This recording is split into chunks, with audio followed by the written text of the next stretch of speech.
Following video will provide an overview of how to save and edit bookmarks within Safari, as well as discuss a few common security and privacy issues. By the end of this video, you should be able to save and edit bookmarks and also have a basic understanding of how to safely use the iPad in your classroom and with your students.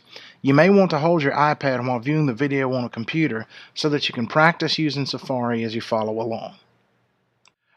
Alright, this video is just kind of an informal walkthrough of a few tips and tricks for Safari. The previous video kind of walked you through how to actually navigate through the browser, how to use it, how to find the sites you're looking for, and this video is going to kind of walk you through how to maybe save a few bookmarks, some tips on security, especially if you allow your students to use your iPad, and that's fine. Doing that with your supervision and you close by is fine, but there are some precautions you'll probably want to take if you do that. And then also, where you can identify your history. So this is kind of, I don't want to call it the advanced Safari video, but it is one that will take you beyond the basics a little bit.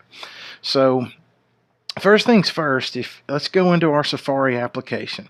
So you can just click on Safari, and you're probably, especially the more you use this iPad, you are probably going to find websites that you like. I know several of you use Bookmarks on your desktop already, and this pretty much works under the same premise. So let's use the district website for example. Okay, if I go to our district site,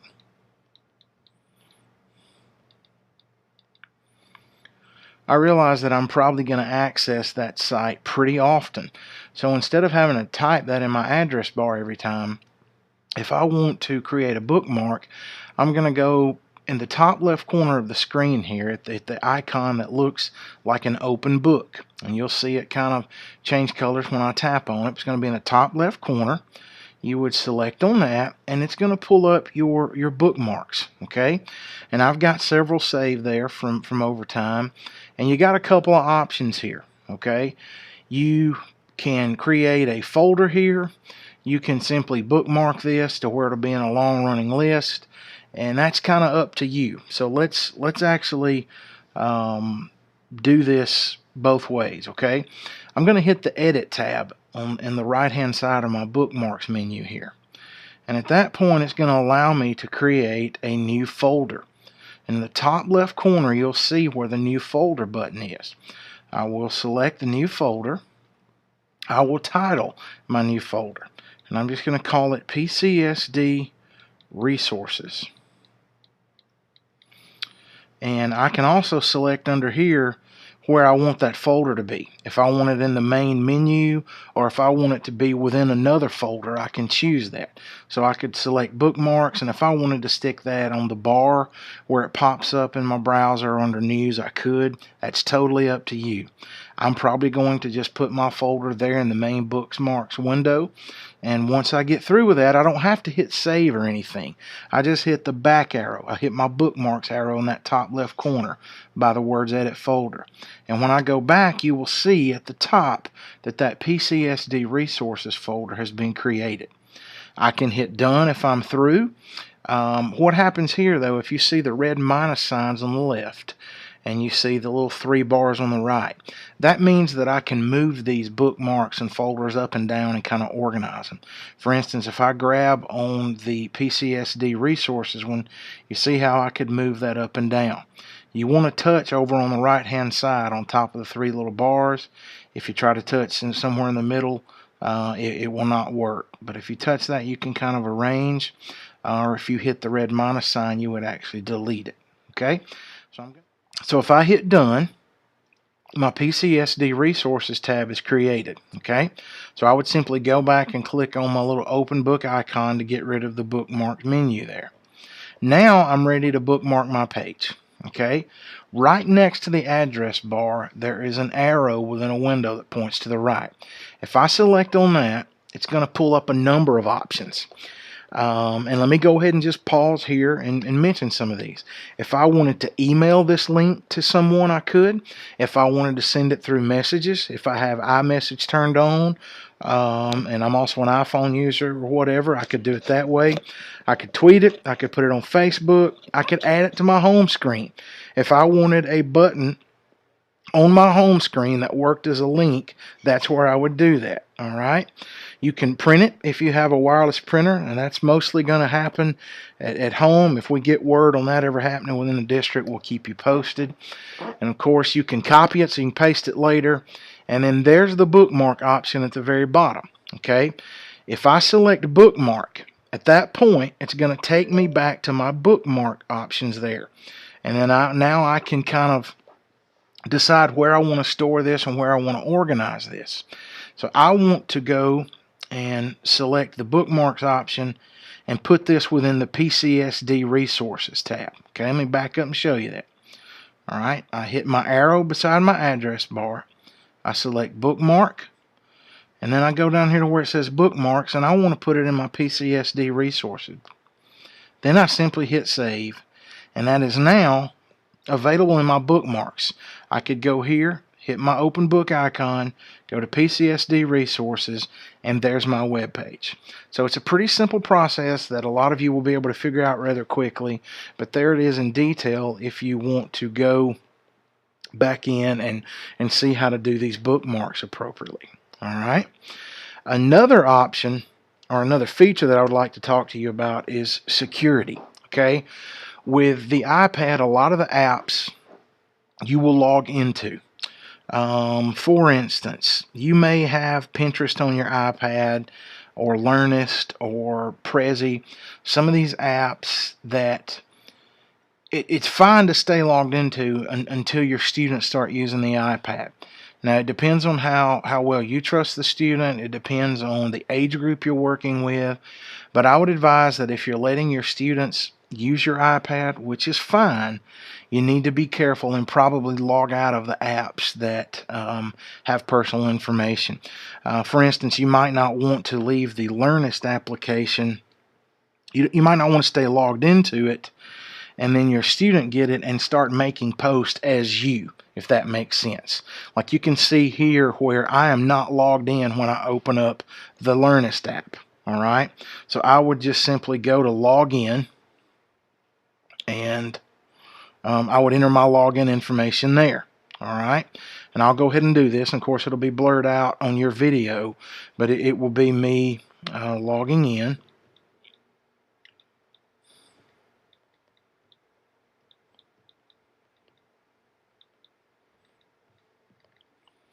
I'll just enter my password, and I would log in. All right. Now you see my Learnist page or main page opening up. At that point, when I close out of the app, all right, let's say if I'm going over here to education or technology, when I close out of the app or when I hit my home button, I am still logged in. And this is something you need to think about. I'm still logged in. If I want to log out to where I'm safe and I don't have to worry about my students accidentally or purposely posting something as me, I'm going to need to go to that application and then hit my main menu bar in the top left corner up there. I'll show you that again. It's the little 3 bars up in the top left. Then I would scroll down, or actually I would tap on Jason Varnon there where I'm at. Okay? And in the right hand corner you will see a settings or a little tool icon. I would hit on settings and I would go to log out. Now all apps have that option. It's an extra step, but if it's something to where you're sharing your iPad with your students, you may want to think about some of that. If you're not going to be able to sit and monitor the student the entire time they're working on it, you may want to log out of apps like Twitter or Learnist, stuff that maybe even if you use it off campus, it's just best to log out of those types of things. It's just some extra security for you. Another thing may be if you don't want to log out all the time, hide some of those icons. Like for me, I have Learnist hidden within an education folder. I don't have that or Twitter stuck out on my main screen. That, it's just a little bit, it's not foolproof actually, but it is something to where if it's not stuck out on the main home screen, your kids may not be as prone to search for it. So just be aware of security as you're working with your iPad and sharing it with students. Also, your Safari history. This is important for really if you want to make sure your students are okay, if you're sharing the iPad, or even for you, if it's something where you need to clear history after a while because you've let it get so long, you've never done that, things may be running slow. You need to see where that option is. Okay, um, if you hit your little bookmarks tab, the open book, your history is also contained within there. All right, let me show you that again. Hit the little open book. And at the bottom left of this, you see another open book, and that's your bookmarks. But if you hit the icon that looks like a clock, that's your history. Okay, and that's all the websites you've been to, so you can verify there where your students have gone, what all they've been using. If you need to clear your history, you hit that tab and you can clear it. Okay, that's important when monitoring student use if you're wanting to make sure they were on task, if the group was actually searching and they weren't goofing around or wasting their time. All right. One other thing I think is important to show you, and most students aren't aware of this, but some are. And if you go into settings, and this is how, and there's a way to catch them if they do this, and a way to be aware of this. If you go into settings and you scroll down to Safari, there is an option there that says under privacy that says private browsing. Okay, I want you to keep that in mind. Now if I go to Safari right now, I have the same up at the top. My toolbar where I put in my address and everything is the same gray color scheme as everything else. But if I were to go into settings and turn private browsing on, it's going to ask me, would you like to close your existing tabs? And you can say keep all or close all. I'll hit close all. If I turn private browsing on, watch what happens. When I go back into Safari, that menu bar up top and my browser bar is now black. If you ever are walking around in your classroom and you see that the students are using Safari and that the browser bar and the window up there is black, that means that they have turned private browsing on.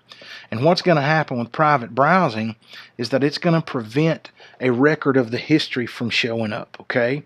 And that can be a clue that the students are not on task, that they're not working, or that they're trying to, look up something inappropriate or that's not school related. Okay, for some reason they don't want you to see where they've been. So be aware of that. That's something they've shown us in workshops. Is if you're ever walking around the room and you see a student, with that black bar up top, that means they've turned private browsing on. Hopefully something you never have to worry about, but the iPad can be a collaborative device. I would encourage you to always be right there with the students where they're using it, or be able to monitor the situation, mainly because it's an expensive device. It's one that is your responsibility to care for. But it's one of those things where you probably can find a lot of neat ways to use it in your classroom if your students are recording an audio or video type thing. Just be aware of this. Just know what to look for and know what to watch for.